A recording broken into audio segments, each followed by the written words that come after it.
last year, do you think it was predictable? I mean, everyone knew we were running the ball. We still got it all.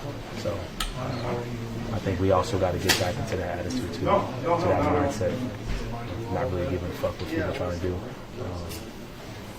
That's something that I'm doing.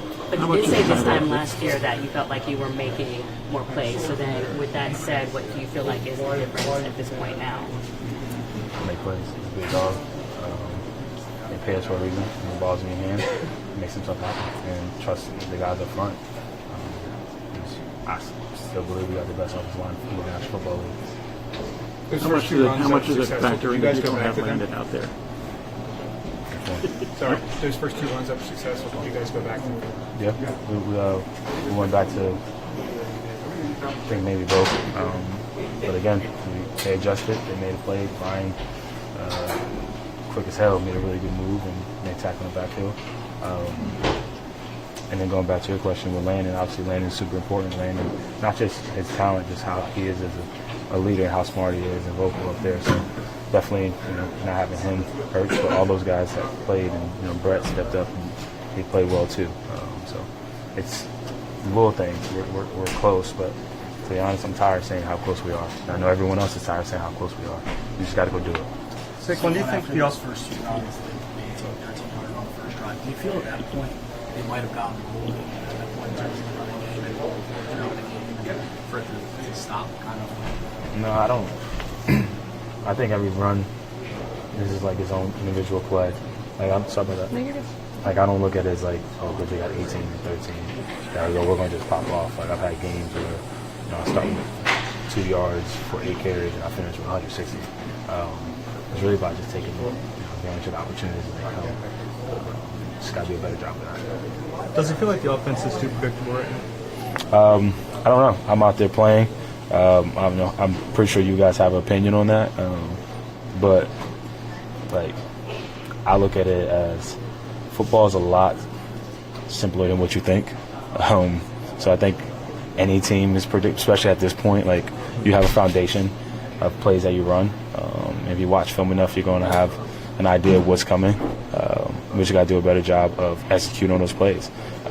That's football. Like, they can be in man coverage and we have a go ball and we throw it up at A.J. Brown more times than not and come down with the play.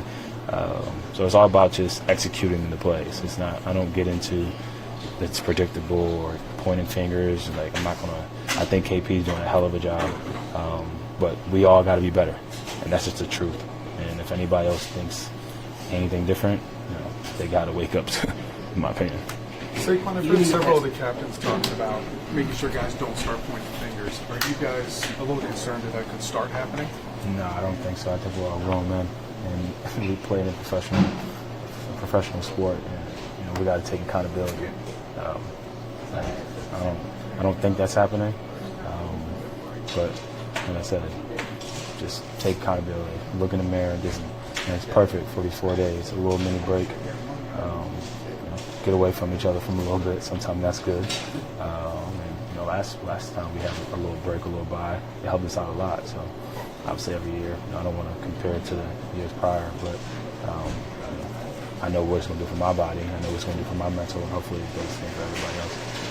In the past, even on days when you guys haven't had your best games, in good situation or you've been good with, as you talk about the things that don't require talent, but there was an end-and-a-half situation that you guys didn't execute on. There have been penalties this year that have extended drives, have ended drives. What's going on with things that don't require talent, as you guys like to say? You got to take accountability for it. I can sit here and tell you that Nick Sirianni does a really good job of making sure. Like, I've had a lot of coaches since I've been playing football. Situational Saturday, we talk about literally every single thing. Like, every single thing. So, you can't point fingers that way. You just got to own it. You just got to own it. We all just got to be better. And that's the beauty of this. We're in a situation where we lost 2 games in a row. And we put ourselves in this situation. We dug this hole. And the only way we're going to get out of it is by doing it together.